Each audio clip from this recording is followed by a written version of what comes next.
Welcome to Condominium Insurance 101. I'm Justin. And I am Aaron. And this is the Phoenix Insurance channel where we hope to help you understand insurance just a little bit better. And today we are talking condo or condominium insurance.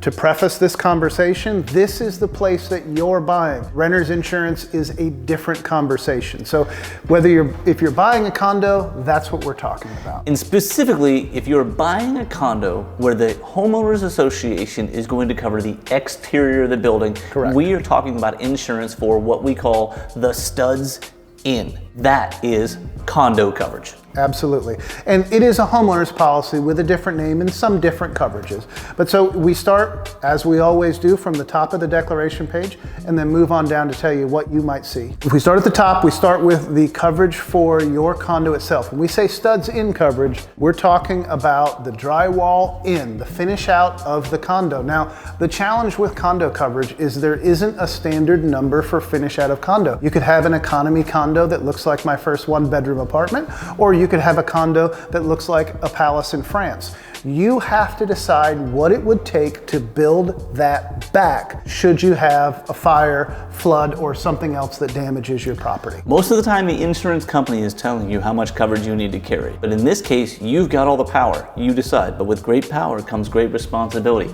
So choose wisely, because when a claim happens, when your neighbor is smoking on their couch and burns the entire building down, or more likely leaves their water on and floods your unit, you are going to have to use the money from your insurance policy to put drywall on the wall, carpet, or whatever on the floor, build all your bathrooms and all of the things that you need.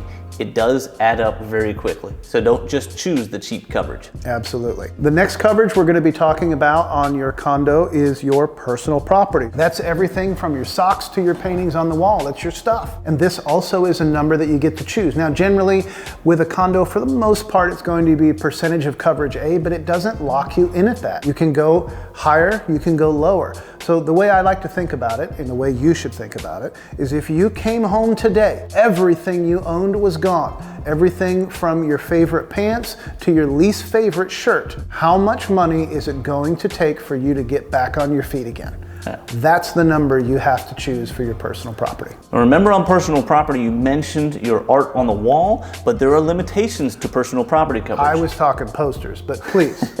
There is limitations to personal property in this policy and every other homeowner's policy. Things like fine arts, jewelry, furs, gold bullion, and other special collections are going to have a capped limit, and most of those categories at the best policy are going to cap the overall limit at $5,000. So the rule of thumb to think about what you need to talk to your agent about having special coverage for, if you have any one thing that's worth more than $5,000 that you can't buy on Amazon or at Walmart, you should be talking to your agent about it. Electronics don't count unless it's something really special.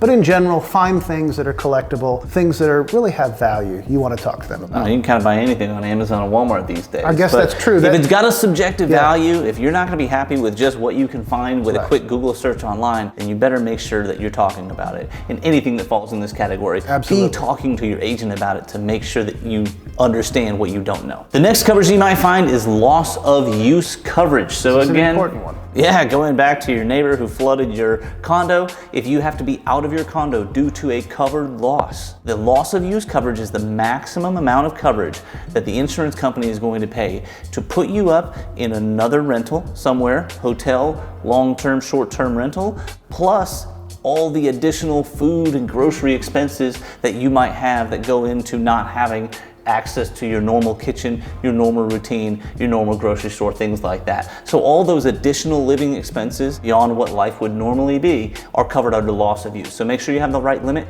These are adjustable. Usually some companies just give it to you. You got anywhere between 10% of coverage A up to 30%. Again, check with the company that you're working with. Make sure you've got a coverage that you are going to be satisfied with. We have another coverage now that is standard for homeowners policies, which is your liability to others. So you're having a swinging cocktail party and Jeannie falls down the stairs. She wants to sue you. That's where your liability comes in. Honestly, if you're talking about the guy in 7E and he doesn't like what you're saying, also liability coverage. Yeah. So liability coverage is fairly inexpensive on a policy. You want to really max that out where you can because it's cheap.